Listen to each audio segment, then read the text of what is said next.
Greetings, my kindergartners and parents. We have a probability graph. The probability graph was pre-constructed before we started this to my kindergartners. It means I put this graph together before we started. Okay, so this is my X factor, telling you how many I have. This is my Y factor, telling you what are our categories. And black, we have 8 black Unifix cubes, orange. We have 5 orange Unifix cubes, red. We have 7 red Unifix cubes inside the bags. Now, there's a total of 20 Unifix cubes all together. Let's put this little here, line down. Let me know we have 20 all together. Because 8 plus 5 plus 7 equals 20. So we went 8, and 5 more. 1, 2, 3, 4, 5. And then we went up 7 more, and that'll be 1, 2, 3, 4, 5, 6, 7. Is a total of 20. So, therefore, we have 20 lines on the graph to represent all the Unifix cubes that we have. If we were to line them all up together, we would have 20.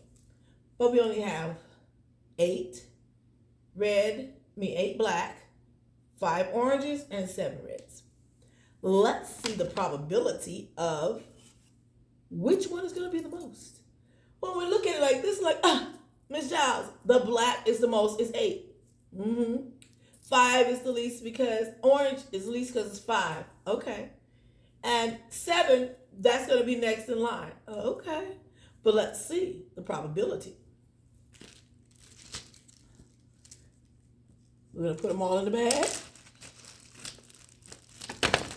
We're going to see.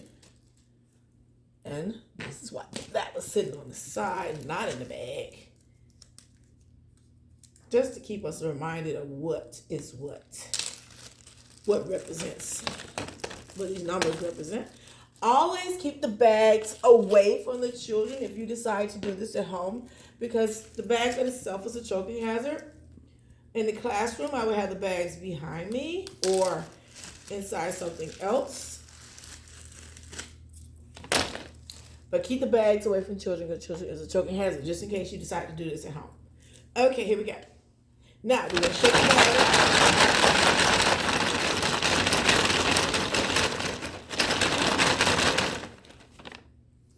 Here we go.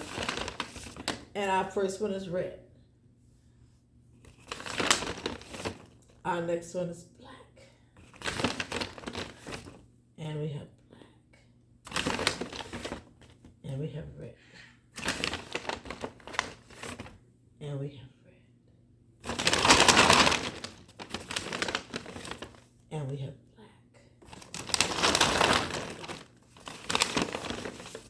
And we have black. And we have an orange. I was wondering, was orange going to make it? 1, 2, 3, 4, 5, 6, 7, 8. We're only going to pull 10. So we can pull 2 more.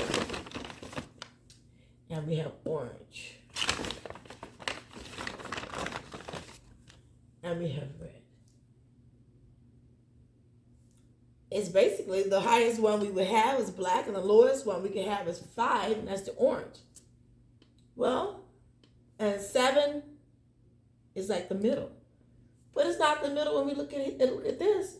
Our probability is we have 4. See, 1, 2, 3, 4. It's on line 4. We have 4 blacks, and we have 1, 2, 3, 4. It's on line 4, and we have 4 reds, and we only have 2 oranges. And there was a possibility that we could have had 5. It could have been more, but it's a probability. Now, looking at our probability graph, you could also use this with greater than, less than, because they're equal. These 2 lines are equal. This one is less than the rest of them. You can use it with greater than and less than. You can use it with adding and subtraction. And there's also another way you can use this.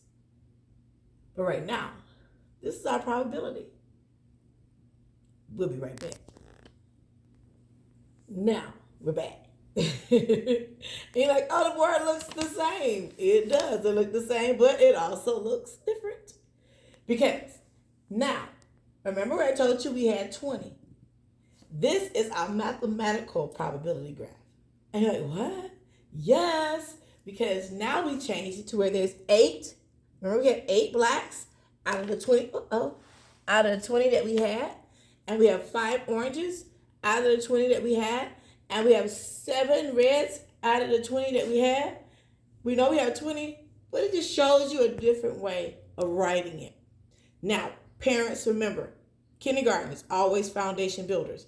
I know big kids, you may say, oh, those are fractions. Oh, these are probability games. Stay focused. Okay, so now let's see.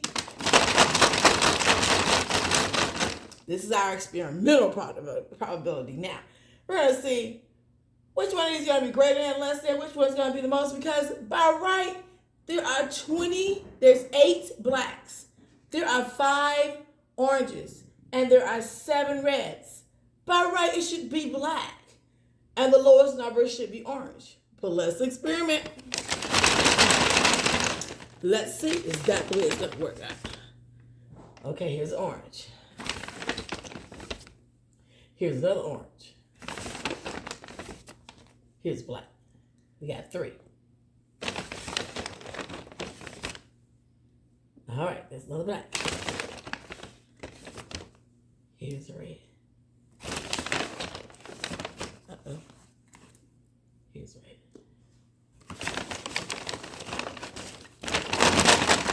Can't peep. Gotta look in the other way so you're not cheating. So now we have 1, 2, 3, 4, 5, 6, 7. We need 3 more to make 10.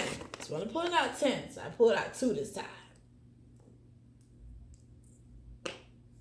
So now I have 1, 2, 3, 4, 5, 6, 7, 8, 9. How many more I need? 1. You knew it because 9 and 1 more makes 10. And here is our orange. Oh my goodness. Look at this. Our highest number. Which is the highest? Is it 3, 3, 3? And these are 4. So black is the highest number. 1, 2, 3, 4. We got that right. Okay, but check this out. The orange and the red are equal. But are they really equal? Probability, experimental? Yes, they are equal. We see it. Out of the 10 that we pulled out, they are. See, there's 3 and 3. When we pull out the bag, we pulled out 1, 2, 3 oranges and 1, 2, 3 reds. Now, this can be used in measurement. It could be used in greater than and less than. This probability graph can be used in many ways. Have fun and keep on learning. Thank you for watching.